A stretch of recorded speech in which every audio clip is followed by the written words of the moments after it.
శ్రీరాఘవం దశరథాత్మజమప్రమేయం సీతాపతిం రఘుకులాన్వయరత్నదీపం ఆజానుబాహుం అరవిందదళాయతాక్షం రామం నిశాచర వినాశకరం నమామి. రాముడు కష్టం చెప్పుకోవడానికి లక్ష్మణస్వామి పక్కన ఉన్నారు. రాముడు మాట్లాడితే వినడానికి సుగ్రీవుడు ఉన్నాడు. రాముడికి సహాయం చెయ్యడానికి స్వామి హనుమ ఉన్నారు. కోట్ల మంది వానరులు ఉన్నారు. నా తల్లికి ఎవరున్నారు? ఆడది బేల, ఎవ్వరు లేరు. తను నమ్ముకున్న ధర్మం తప్ప ఇంకొకటి లేదు. అంత కష్టంలో ఉండగా ఎవరో వచ్చి, అమ్మా నిన్ను తీసుకెళ్ళి మీ ఆయన దగ్గర అప్పచెప్పేస్తాను రా అన్నారు అనుకోండి, ఎగిరి గంతేసిన ఆయన ఉపకారం చేసి పెడదు అంటుంది. వచ్చినవాడు సామాన్యుడు కాడు. పిల్లంత రూపంలో వచ్చినటువంటి హనుమ సీతమ్మతో మాట్లాడారు. అది వాగ్వైభవం అంటే. నిజంగా శ్రీరామాయణం ఏమి కావ్యం అండి, అమృతంతో రచించారు వాల్మీకి.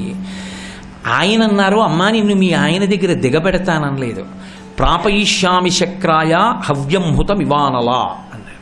అసలు ఆ మాట ఏమి పొందిక. అందుకే హనుమని ఉపాసన చేస్తే వాగ్వైభవం వస్తుంది. అమ్మా నిన్ను రామచంద్రమూర్తి దగ్గర ఎలా చేరుస్తానో తెలుసా అమ్మా? ప్రాపయిష్యామి శక్రాయ హవ్యం హుతమివానలా. హోమం చేసేటప్పుడు ఇంద్రాయ స్వాహ అని హవిస్సేస్తారు. అగ్నిహోత్రుడు దాన్ని పుచ్చుకుంటాడు. పుచ్చుకుని పట్టుకెళ్ళి ఇంద్రుడికి ఇస్తాడు. ఇప్పుడు అగ్ని పుచ్చుకున్నాడు కాబట్టి ఆ హవిస్సుకి ఏమైనా కొంత మలినం కలిగిందా, శౌచము తగ్గిందా, లేకపోతే పరమ పవిత్రమై ఇంద్రుడు తినడానికి యోగ్యమైందా అంటే పవిత్రమైంది. అగ్ని పట్టుకున్నాడు కాబట్టే దేవతలు తింటారు. అందుకే హవ్యవాహన అని పేరు. హవ్యం అగ్నిహోత్రం ద్వారా వెడితేనే దేవతలు పుచ్చుకుంటారు. అందుకే అగ్నిలో పడింది అని హవ్యానికి వచ్చినటువంటి లోటేం లేదు, మరింత పవిత్రమవుతుంది. అమ్మా నేను నిన్ను తీసుకెళ్ళి రాముడి దగ్గర అప్పచెప్పేస్తాను అన్నప్పుడు, నేను నిన్ను ముట్టుకున్నప్పుడు, నిన్ను నా భుజం మీద కూర్చోపెట్టుకున్నప్పుడు నా మనసులో మలిన భావన ఉంటుంది అనుకుంటున్నావా అమ్మా అన్నమాట కూడా నోటితో అనలేదు.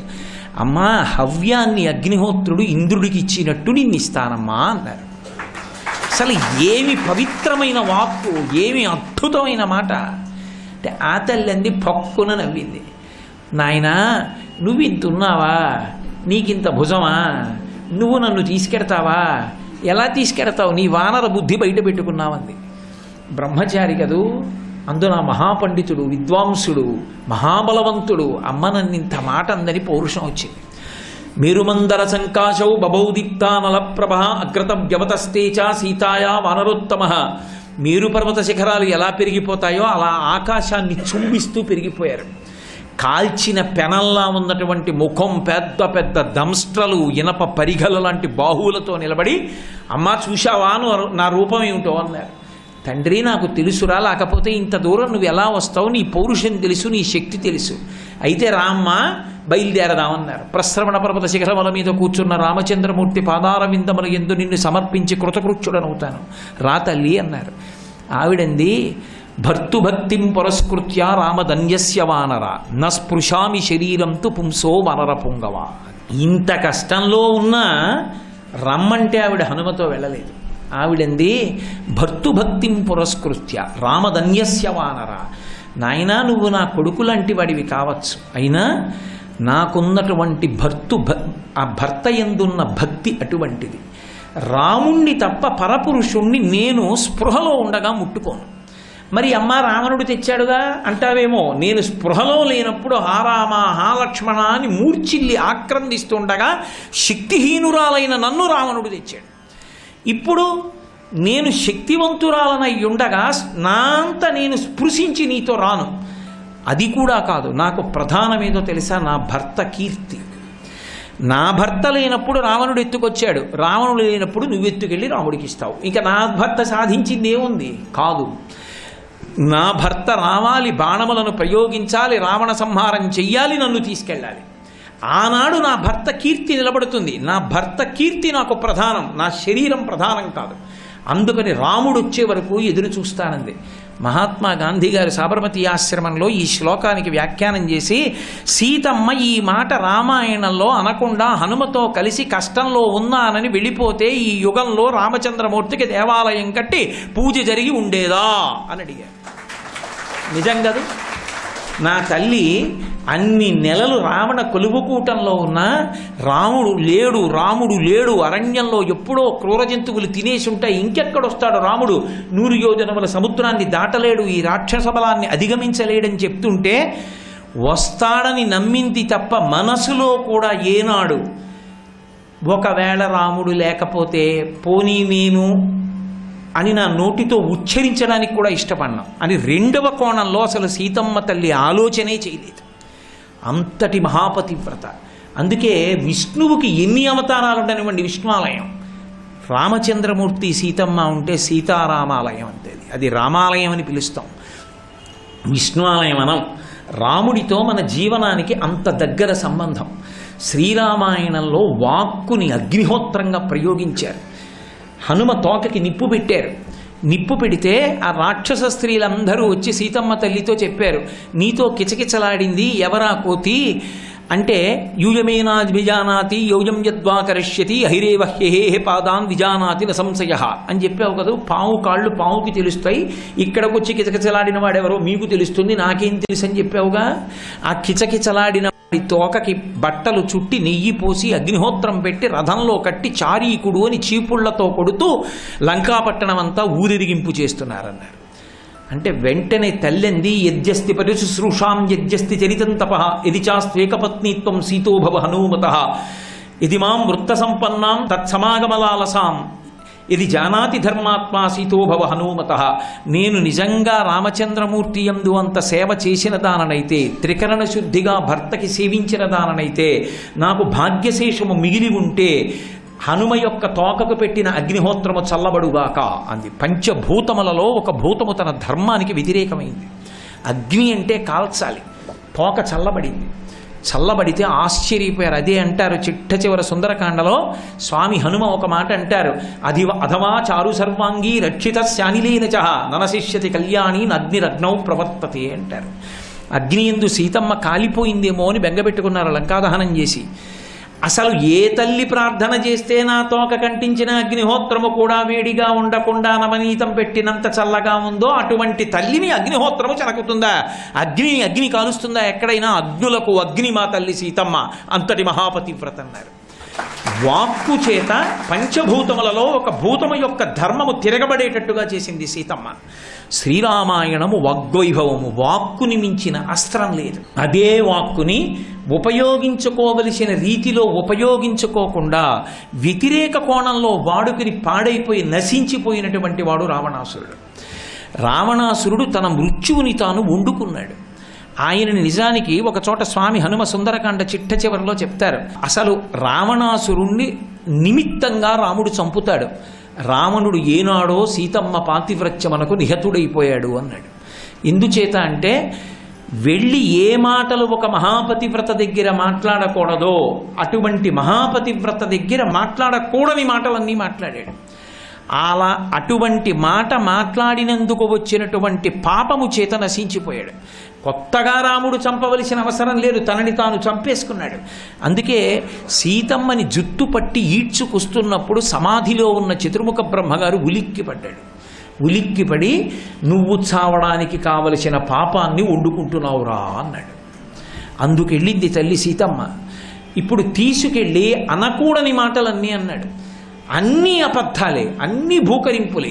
స్వధర్మో రక్షసాంభీరు సర్వధైవన సంచయ దమనం వా పరస్త్రీణాం హరణం సంప్రమధ్యమ ఇదంతే చారు సంజాతే యవ్వనం వ్యతివర్తతే యతతీతం పునర్నైతి శ్రోత శీఘ్రమపామివ ఏవం చైతదు కామాంతో నత్వాం ప్రక్షామి మైథిలి కామం కామశరీరం మే యథాకామం ప్రవర్తితాం ఏకవేణీ ధరాశయ్యాం ఝానం మలినమంబరం అస్తానే ఉపవాసస్య నైతానోపైకానితే పిబ విహర రమస్వ భుంచ భోగాన్ ధర్నిచయం ప్రతిశామి మిదినీంచ మయి లలలనే యథాసుఖత్వం తైచి సమేత్వ లలంతు బాంధవాస్తే. ఇన్ని చెడ్డ మాటలు మాట్లాడాడు. తల్లి దగ్గరికి వెళ్ళి అనకూడనంత భయంకరమైన మాట ఒకటి అన్నాడు.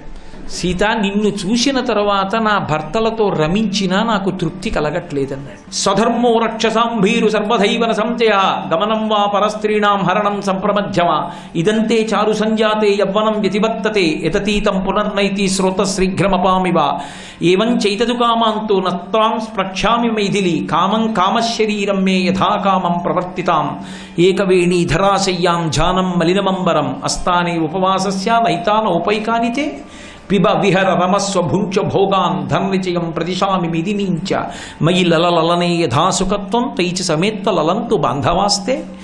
ఇన్ని చెడ్డ మాటలు మాట్లాడాడు. తల్లి దగ్గరికి వెళ్ళి అనకూడనంత భయంకరమైన మాట ఒకటి అన్నాడు. సీత, నిన్ను చూసిన తరువాత నా భర్తలతో రమించినా నాకు తృప్తి కలగట్లేదన్నాడు. అనరాని మాట. ఒక కొడుకు తల్లిని చూడకూడని చూపు చూస్తే తల్లి ఎంత సిగ్గుపడుతుందో అలా సిగ్గుపడింది అమ్మవారు. సిగ్గుపడి తృణమంతరత కృత్వా ప్రత్యువాచ సుస్మిత నివర్తయ మనోమత్త స్వజనే క్రియతాం మనః గడ్డిపరక మధ్యలో పెట్టి అధర్మాత్ముడని మాట్లాడవలసి వచ్చింది. ప్రారంభం చేస్తూనే భీరు అంటాడు, పిరికిదానా అని పిలిచాడు. ఆవిడ పిరికితనం గౌరవనీయమైన పిరికితనం. ఆవిడ నిజంగా భయవిహ్వల కాదు. కానీ భర్త పక్కన లేనప్పుడు కాముకుడైన పరపురుషుడితో మాట్లాడేటప్పుడు ఎంత జాగ్రత్తగా మాట్లాడాలో దానికి తగిన జాగ్రత్త తీసుకుంది తప్ప ఆమె భీరువై మాట్లాడినది కాదు. ఆవిడ్ని పట్టుకుని స్వధర్మో రక్షసాం భీరు సర్వధైవన సంశయ గమనం వా పరస్త్రీణాం హరణం సంప్రమధ్యవా అంటాడు. నేను నా స్వధర్మాన్ని పాటించాను, ఎంత ధర్మాత్ముణ్ణి. నా వంటి ధర్మాత్ముణ్ణి చూసి భయపడతామే? నేను రాక్షసుణ్ణి. నా ధర్మం నాకు కావలసింది ఎవరి దగ్గరున్నా ఎత్తుకొస్తాను. నేను ఎంత గొప్ప ధర్మాత్ముడిని చూడు, నువ్వు నాకు కావాలి ఎత్తుకొచ్చాను. ఇంతటి ధర్మాత్ముడు అనకుండా భయపడతావు ఎందుకంటాడు. నిజానికి ఆయన రాక్షస ధర్మాన్ని అనుష్ఠించాడు తప్ప పులశ్చ బ్రహ్మ యొక్క మనవడు, విశ్రవసో బ్రహ్మ యొక్క కుమారుడు, రావణ బ్రహ్మ, బ్రాహ్మణ వంశమునందు పుట్టినవాడు, యజ్ఞోపవీతం వేసుకున్నాడు, శివార్చన చేస్తాడు, వేదాంగములు చదువుకున్నవాడు. అటువంటి వాడు రాక్షస ధర్మానికి అలవాటు పడి ఇది నా ధర్మమని బుకాయిస్తాడు సీతమ్మతో. నేను ధర్మాత్ముడనంటాడు. స్వధర్మో రక్షసాం భీరు సర్వధైవన సంశయ గమనం వా పరస్త్రీణాం హరణం సంప్రమధ్యమ ఇదంతే చారు సంజాతే యవ్వనం వ్యతివర్తతే యతతీతం పునర్నైతి శ్రోత శీఘ్రమపామివ.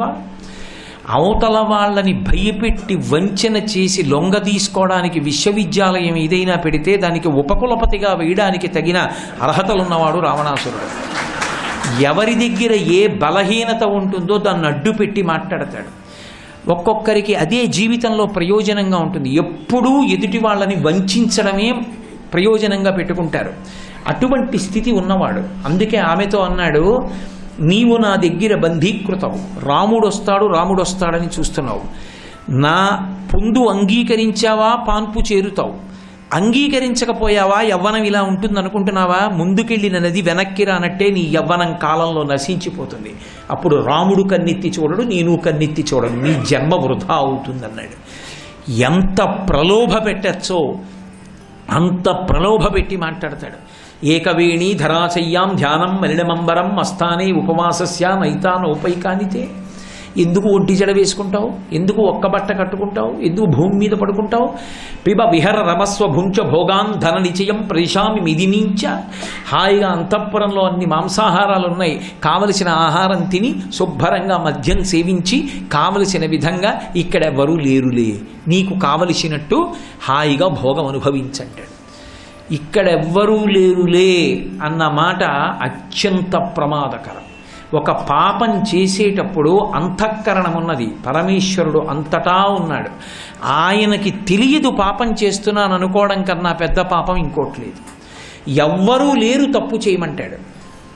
నా భర్త నాకు సాక్షి, నేను మహాపతివ్రతని, నా కాలి వేలితో కూడా నిన్ను స్పృశించనంటుంది సీతమ్మ.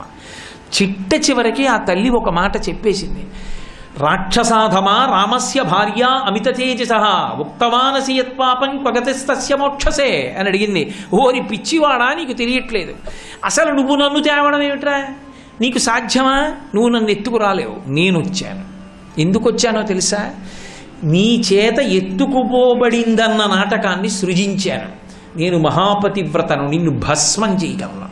ఎందుకు వచ్చానో తెలుసా, రాక్షసాధమా రామస్య భార్య అమిత తేజసః, నువ్వు నన్ను ఎత్తుకొచ్చి నాతో ప్రతిరోజు మాట్లాడకూడని మాటలు మాట్లాడడం చేత నీ యందు పాపము విశేషముగా పెరిగిపోతే నువ్వు చేసుకున్న తపస్సు వలన కలిగినటువంటి పుణ్యము అనుభవములోనికి వచ్చి రక్షించలేనంత అధర్మము నీ యందు ప్రకాశించిన నాడు నీ మృత్యువుకు కావలసినటువంటి పాపాన్ని నువ్వు ఒడ్డుకున్నవాడివి అవుతావు.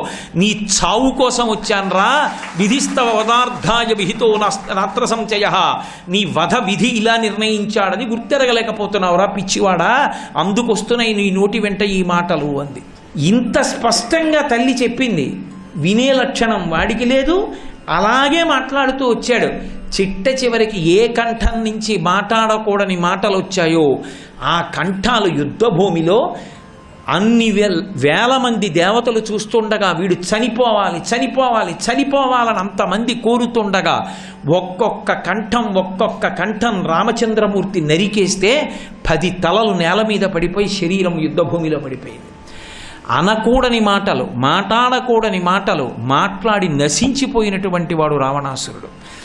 మాట ఈశ్వరుడిచ్చి ఉండి ఉండవచ్చు, కానీ ఆ మాట దేనికి పనికి రావాలి అంటే అభ్యున్నతికి పనికి రావాలి, జీవితంలో వృద్ధిలోకి రావడానికి పనికి రావాలి. అంతేకాని ఆ మాట తాను నశించడానికి మాట్లాడేవాడు కాకూడదు. అసలు వాక్కుని అదుపు చెయ్యగలిగిన యంత్రాంగం ఎక్కడుంది? ఇలా మాట్లాడడానికి వీలు లేదు, సమాజం పాడవుతుంది అని చెప్పేవాడు ఎక్కడున్నాడు? శ్రీరామాయణం హెచ్చరిక చేసింది, తస్మాత్ జాగ్రత్త జాగ్రత్త, మాట వలన నశించిపోతామని చెప్పింది. ఏది? ఒక్క పాఠ్యగ్రంథంలో శ్రీరామాయణ వాగ్వైభవము అని 4 శ్లోకాలు ఇవి.